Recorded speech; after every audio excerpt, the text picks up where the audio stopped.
একেবাৰে দুৰ্ভাগ্যজনক ঘটনা। চিৰাজুলি নিউ হৰাইজন স্কুলত যোৱা 18 তাৰিখে আমাৰ স্থানীয় নিবাসী ত্ৰিভুৱন মাহাতুৰ ল'ৰা অমন মাহাতুৰ লগত যিটো ঘটনা হ'ল, একেবাৰে দুৰ্ভাগ্যজনক ঘটনা।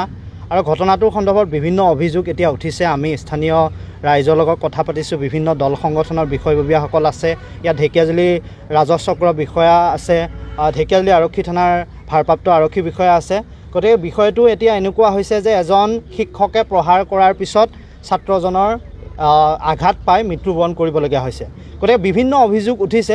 এই অভিযোগৰ বিষয়ে আমাৰ ঢেকীয়াজুলি আৰক্ষী থানাৰ বিষয়ববীয়াসকল আছে বা আমাৰ ৰাজহ চক্ৰৰ বিষয়া আছে বা শোণিতপুৰ জিলা উপায়ুক্ত মহোদয়, আমি অসম জাতীয়তাবাদী যুৱ ছাত্ৰ পৰিষদৰ পৰা এটাই অনুৰোধ জনাইছোঁ, এই ঘটনা সন্দৰ্ভত তদন্ত হ'ব লাগে আৰু উচিত তদন্ত হ'ব লাগে। যোনে দোষী কৰিছে, দোষীক কৰায়ত্ব কৰি উচিত শাস্তি প্ৰদান কৰিব লাগে, তেওঁৰ ক্ষেত্ৰত বিহিত ব্যৱস্থা প্ৰদান কৰিব লাগে। যদি টিচাৰজনে মৰাৰ ফলত তেওঁৰ মৃত্যুবৰণ কৰিব লগা হৈছে, তেন্তে টিচাৰজনে শাস্তি পাব লাগে। যদি ইয়াৰ ঠাইত কিবা ইয়াৰ আঁৰত বেলেগ কথা আছে, তেন্তে সেই সম্পৰ্কেও উচিত তদন্ত হ'ব লাগিছে। এতিয়া একো গম পোৱা নাই যে দোষী কোন। গতিকে অভিযোগ উঠিছে, বিভিন্ন অভিযোগ। এই অভিযোগসমূহ মাৰিব লাগে আৰু এটা উচিত তদন্ত হ'ব লাগে আৰু ইয়াৰ ওপৰত এটা আৰক্ষী প্ৰশাসনে এটা বিহিত ব্যৱস্থা ল'ব লাগে। চৰকাৰী স্কুলবিলাক বন্ধ কৰি যধে মধে কিছুমান অযোগ্য ব্যক্তিৰ হাতত ব্যক্তিগত বিদ্যালয় খোলাৰ যি অনুমতি, এই ব্যক্তিগত বিদ্যালয়সমূহ খুলি তাত একেবাৰে কম পইচাত 2-এগৰাকী শিক্ষক ৰাখে, যিয়ে শিক্ষকতাৰ মানসিকতাটো তেওঁলোকে নাজানে আৰু তাৰ বাবে এইবোৰ ঘটনা হৈছে। গতিকে চৰকাৰক অনুৰোধ জনাইছোঁ, আপোনালোকে চৰকাৰী বিদ্যালয়বিলাক বন্ধ কৰি ব্যক্তিগত বিদ্যালয়ৰ অনুমতি দিওঁতে অলপমান সজাগ হওক। অযোগ্য ব্যক্তিৰ হাতত ব্যক্তিগত বিদ্যালয় খোলাৰ অনুমতি দি পেলাই আজি এইসমূহ ঘটনা। গতিকে ভৱিষ্যতে এনেধৰণৰ নহওক আৰু অমন মাহাতুৰ পৰিয়ালে উচিত ক্ষতিপূৰণ পাওক, তাৰ দাবী জনাই পেলাই এই ঘটনা আমাৰ বহুত দুখ লগা ঘটনা। সঁচাকৈ আমি বহুত আৱেগ হৈছোঁ। শোণিতপুৰ জিলাৰ ৰাভা ছাত্ৰ সন্থা ফালৰ পৰা পৰিয়ালবৰ্গলৈ আমি সমবেদনা জ্ঞাপন কৰিছোঁ আৰু বিশেষকৈ এজন ছাত্ৰক যেনেধৰণে প্ৰহাৰ কৰি আজি মৃত্যুমুখত ঠেলি দিছে, আমি গৰিহণা দিছোঁ যে শ্ৰেণীকোঠাত আজিৰ তাৰিখত চৰকাৰৰ ফালৰ পৰা যেনেধৰণৰ শাসনমূলক ব্যৱস্থা, এই শাসনমূলক ব্যৱস্থাটো যেনেধৰণৰ কৰিব লাগিছিল শিক্ষক এজনক, কিন্তু সেনেধৰণৰ কৰা আমি দেখিবলৈ পোৱা যোৱা নাই। আৰু লগতে আমি আমাৰ ঢেকীয়াজুলি আৰক্ষী চকীৰ বিষয়া তেখেতসকল আহিছে, তেখেতসকলে উচিত তদন্ত ব্যৱস্থা কৰিব লাগে। আৰু লগতে আমাৰ তেজপুৰৰ আমাৰ SP তেখেতকো আমি শোণিতপুৰ জিলাৰ ৰাভা ছাত্ৰ সন্থাৰ তৰফৰ পৰা অনুৰোধ জনাইছোঁ, অতি সোনকালে আপোনালোকে তদন্ত কৰি উচিত ব্যৱস্থা গ্ৰহণ কৰিব লাগে। আৰু লগতে আমাৰ স্থায়ী আমাৰ বিধায়ক তথা আমাৰ কেবিনেট মন্ত্ৰী অশোক সিংঘাল ডাঙৰীয়া, তেখেতকো আমি শোণিতপুৰ জিলাৰ ৰাভা ছাত্ৰ সন্থাৰ তৰফৰ পৰা অনুৰোধ জনাইছোঁ, অতি সোনকালে আমাৰ পৰিয়ালবৰ্গক ন্যায় প্ৰদান কৰি উচিত তদন্ত প্ৰদান কৰিবলৈ অনুৰোধ জনাইছোঁ। যেনিবা শনিবাৰে হৈছিলে, শনিবাৰেতো প্ৰথম ক্লাছতে হৈছে, চবেইতো নিজৰ নিজৰ ক্লাছত ব্যস্ত। আৰু আমাৰ ছাৰে প্ৰথম ক্লাছত ক্লাছ 7ত ক্লাছ পায়, ছাৰে মেথছ ছাবজেক্ট লয়। যেতিয়া ছাৰে মেথছ ক্লাছ শিকাই আছিলে, মেথছটো ব্লেকবৰ্ডত যেতিয়া বুজাই আছিলে, সেই সময়ত দুজন ল'ৰাই মানে পিছফালে দুজনে মানে কাজিয়া তাৰমানে উঠি মানে ঠেলাঠেলি। তেতিয়া ছাৰে যেতিয়া এনেকুৱা ব্লেকবৰ্ডৰ পৰা যেতিয়া পিছফালে চাইছিলে, তেতিয়া এহঁতক দুজনক দেখা পালে। ছাৰে লগে লগে যায় এহঁতক দুজনক আঁতৰাবৰ কাৰণে মানে হাতৰ লগত যেনিবা তহঁতে কি পাইছে বুলি মাৰিলে যেনিবা। তাৰপিছত একো এনেকুৱা প্ৰব্লেম নাই। তাৰপিছত যেতিয়া বেল মাৰাৰ পিছত আমিও নিজৰ ক্লাছত পৰা ওলাই আহিলে। তাৰপিছত চালোঁ যে আৰু একো নাই, মানে কেছটো নৰ্মেল। তাৰপিছত যেতিয়া ছেকেণ্ড ক্লাছত হ'ল, তো চালোঁ ক্লাছ 7ত মানে এনেকুৱা হৈছিল বুলি অফিচত কৈছিল না। তাৰপিছত মই চালোঁ ইয়াৰ পৰাতো দেখা পায় ক্লাছ 7টো, তো একো নাই, পোৱালিবিলাক খেলি আছে ধৰ যেনিবা।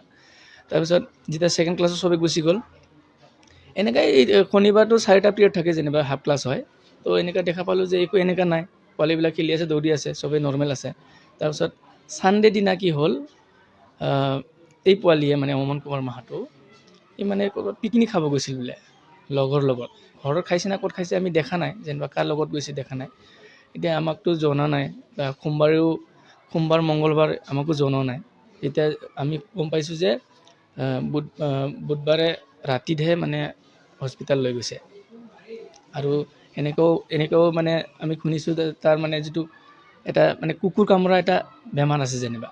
মানে আমাৰ যিটো ক্লাছ 7ৰ ল'ৰাকে মানে যেতিয়া 6 আছিলে তেতিয়াও মানে ই কামুৰিছিল, হাতত কামুৰিছে আৰু ক'ৰবাত এনেকৈ কামুৰিছিলে। আৰু ক্লাছ 6ত আৰু এজন ল'ৰা আছে, তাক 2বাৰ কামুৰিছিলে। তাৰপিছত আমি পেৰেণ্টছক জনালোঁ এনেকৈ তেনেকৈ আপোনাৰ ল'ৰাই মানে কুকুৰ কামোৰা বিজি দিছে নে নাই, মানে এনেকুৱা ডিষ্টাৰ্ব দি আছে যেনিবা।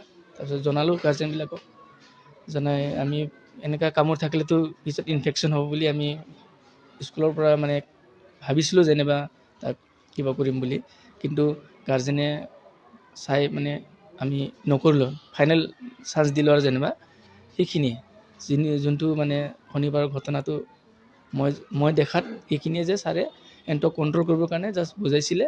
তো ছাৰেতো 17 বছৰ ধৰি এইটো স্কুলত কৰি আছে। মই যিমান দূৰ জানো ছাৰেতো এনেকুৱা, শিক্ষকজনৰ নামটো উত্তম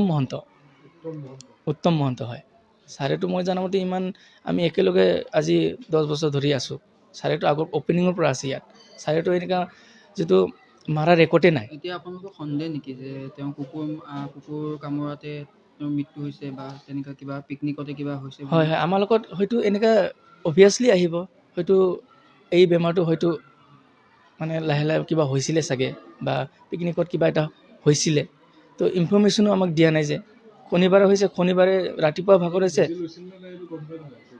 বেজি লোৱাটোতো মই গম নাপাওঁ, কিন্তু একচুৱেলি বেজি ল'ব লাগে যিহেতু এনেকুৱা কামুৰিলে। ইংলিছ স্কুলত যিটো ঘটনা ঘটিছে, চ' সেই ঘটনাক লৈ আমাৰ সমূহ ৰাইজে আমাক অৱগত কৰাইছে। তেখেতে লিখিতভাৱে এটা তদন্তৰ ব্যৱস্থাৰ কাৰণে লিখিছে, আৰু যদি পৰিয়ালটোৱে কিবা ক্ষতিপূৰণ দিব পৰা যায়, চ' আমি নিশ্চয় ইয়াত আহি মোৰ লগত আমাৰ OC আছে। চ' আমি খুব এনেকুৱা এটা ঘটনা কেতিয়াও হ'ব নালাগে, আৰু এনেকুৱা ঘটনা খুব কম। চ' এতিয়া যিহেতু এই ইছ্যুটো ওলাইছে, ইনচিডেণ্টটো হৈছে এটা খুব মৰ্মাহত হোৱা ঘটনা। চ' পৰিয়ালৰ প্ৰতি আমাৰ